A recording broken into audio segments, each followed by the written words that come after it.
When you fail to do that, and when you fail to let everyone involved know exactly what it is that you want, chances are you'll be disappointed. So, thank you everyone for joining. Bottom line is, we gotta be... Okay, we're gonna block you. We're gonna block you. Sorry. And he's out. So, setting the intention, getting really clear, and then knowing, like yesterday we talked about vision. We got to share a vision. Are you guys, I think you guys are able to block them too. Or is that only blocking, I don't know how it works. I don't know if you guys are able to block them and then it blocks them on this feed, but feel free to block. So on this book, okay, so it doesn't work that way. All right, good to know. There are 4 steps to setting an intention. And yesterday we did vision, so I think that's also a powerful way to set your day and start your day. So the 4 steps to setting intention based on her teaching, this is something I coach on all the time, so I have a little bit different way of doing it, but hey, it doesn't matter, I'm aligned with this as well. First step is to have a thought and or a belief in a particular possibility. So you got to have that belief in the possibility. If you think of an athlete that just wins the Super Bowl or NBA game, and then they get interviewed, and there's 2 responses typically, 2 responses. One, they come from a belief that they know they were going to accomplish it, like no shit. And the second is that they thank God, their belief in God for supporting them in the win. Bottom line, there's always 2 on average, and it has to do with your belief. That is your come from, and when you have that strong of belief and faith, you're unstoppable. So you got to have a belief in a particular possibility. You don't have to believe in God, just believe that you will accomplish anything that it is that you're up to. I believe in God and angels and spirit guides and all that goodness.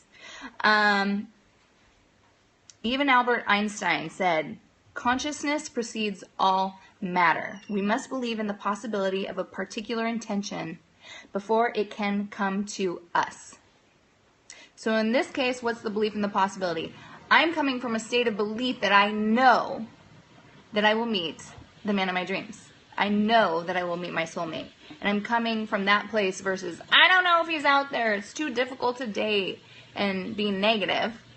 I'm coming from a powerful place of knowing and believing that this will happen. Like, no shit, I'm going to meet that guy. I just don't know when. And I'm not worried about it. I'm not going to be desperate about it. I just know that it's going to happen. Okay, so the second step is to speak your intention out loud. What happened with the previous men you've met as it applies to the way you related? So, good question. I will share really quick. I had an amazing boyfriend in my life, and I had set the intention, like the law of attraction, all that, of exactly what I wanted, and I attracted him. And it was kind of like winning the lottery. And so, he's gay. No, he's a unicorn. Isn't that, or only women unicorn? I don't know. So I met this amazing man. And the whole time I was with him, I was like, this is too good to be true. And so I was in that mindset. I was like, I don't have enough to offer this guy. He was cooking me like gourmet dinners every night, asking me he'd have dinner freshly made when I got home after doing my CrossFit. Like, it was amazing. Absolutely amazing. I was in New York. This is 2 weeks after we met. I was in New York and lived in Portland, and there was a storm coming in, and he said that he was concerned about the storm, and he paid for me to have a flight that day back because it was concerning, and sure enough, yeah, New York got flooded. It was like, 3 years ago? So this guy was amazing, and in my head, though, my belief wasn't that, yes, I've met the one. It was, this is too good to be true. And maybe it was. But the reality is, I created the demise of that relationship by staying in that belief versus this is amazing. So hopefully that makes sense. Does that make sense? Tap the heart if that makes sense. I truly take ownership for everything in my life, and so I look at things. But that mindset, don't create relating, they detract. Beliefs don't create intimacy. Yeah, oh yeah, you gotta be intimate for sure. That's been some of the, kind of the previous discussions, and we were going really deep with some people that were talking about abuse and stuff in some of the previous videos. So definitely creating that space for vulnerability, and yeah. Anyway, so second step was to speak our intention out loud. And yeah, no worries. Being in a state of curiosity is awesome. So to speak your intention out loud. So if I have this vision, this dream that I want, and I don't tell anyone, nobody's going to know. Nobody's going to know. It is so important to say that, hey, I'm open to dating, and then all of a sudden, next thing you know, your friends are hooking you up with people.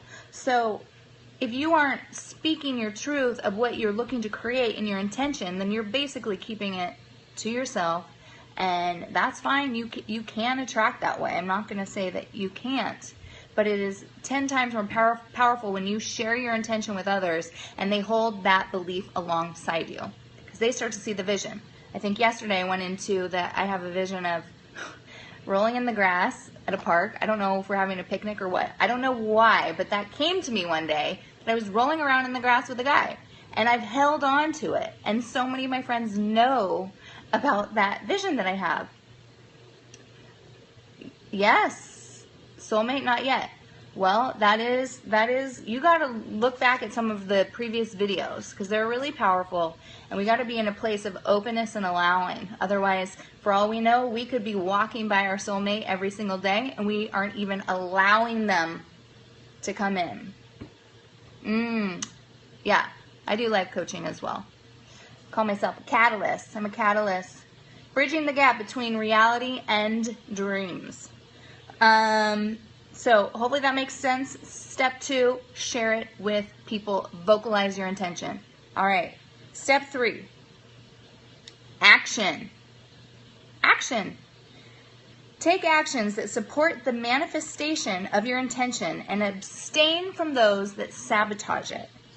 So, understanding alone transforms nothing. What she writes here is, faith without work is dead. Faith without work is dead.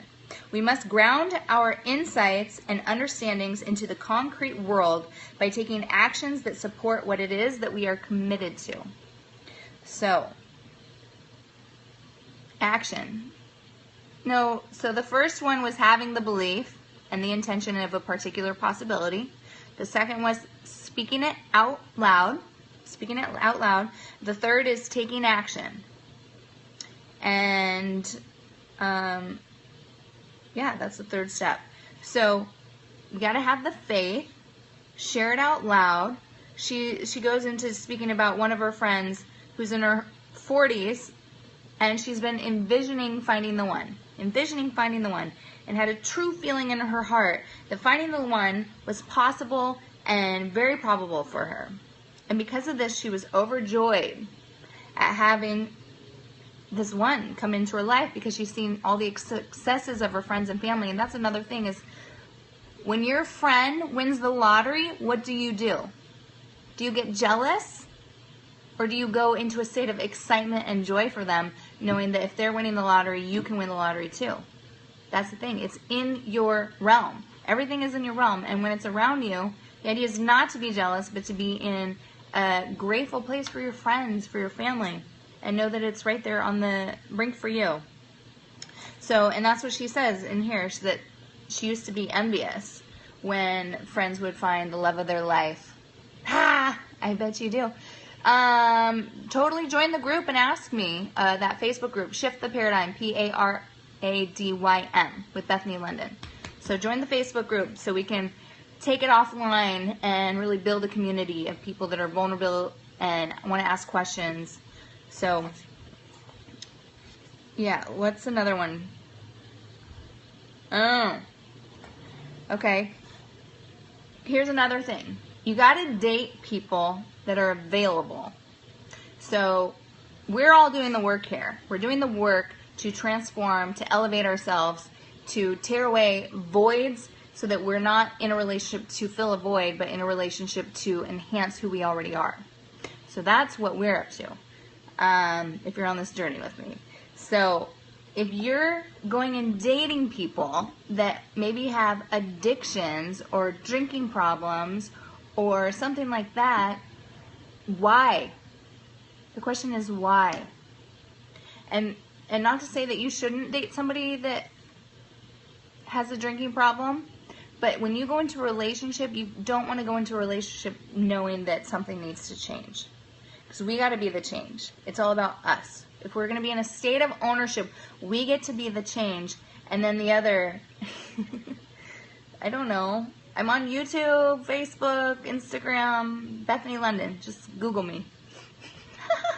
Thank you. What was I saying? I don't even know what I was just saying.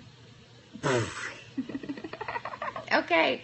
Yeah, share the Periscopes. You know, you never know. It might impact somebody's life. And you can share via Twitter. I think if you just like swipe to the left or the right or something, it allows you to share it really easily on Facebook now and Twitter and everything. Or you can email it to people. So we got to know that. Oh, here's an example. Oh my gosh. Okay. So the other day I was asked for my number. I was meeting a friend, and I don't know how you follow me as a user. What does that mean? Just go to the, oh, thank you for sharing. Go to the Facebook group. That's going to be the best way to contact me because I'll be in there. And then ask to join on Periscope. I don't know what that means. So I'm at a restaurant. I'm meeting my girlfriend. She's not there yet. A guy walks up and he's like, "Hey, I want your number." And, you know, I checked my gut and I'm like, "Okay." So we ended up meeting up a few days later, and it turns out he's 25. Now I'm 34, and so immediately I'm like, I don't know. I don't think so. You know, all the light bulbs. Not that he's a bad guy at all. He's totally awesome and has his career already and everything. Seems pretty solid, actually. So my thing, though, is do I want to date him just for entertainment, or do I want to date him to find love and find my one that I want to create a family with? Because that's what I'm up to. And so he wanted to meet up again a second time this weekend, and I got really direct. I've never done this before, and I know girls and guys do it all the time. I get to go there. I'm going there. That started with him. And I said to him, via text, because he was on me, like, can I see you this weekend? Can I see you this weekend? And I'm like, look, I am looking to find a husband that wants to create a family sooner than later. This is after he's been texting me like nonstop. I haven't heard back from him. So I'm so grateful that I said that and I got direct, because if I'm wasting time, not that he's a waste of time, I enjoyed his company, but I love people, so I just love meeting people. So if I'm looking and on a mission to find the one, though, I gotta stay focused and not be girly worried. That's funny. So yeah, we gotta be focused and not wasting time with people that have addictions that aren't going to serve a relationship. Wasting time just because we want to have fun. Like, there is, am I coming on too strong? I don't know. I mean, when I'm talking to other girlfriends, they would do this all the time. So apparently I'm just the one that's just starting. Too much. Well, I'm pretty direct. I am very direct, just not typically in the beginning, because I'm still wanting to be in a state of openness and allowing to see what unfolds, because I do enjoy people. Okay, so back to the book. Enough about me. Relating. Oh, that's interesting. Yeah, I'll take that. So with another person here, Kara, this girl Kara. So Catherine Woodward Thomas, the author of this book. I think it's comical. I'm like so happy I did it.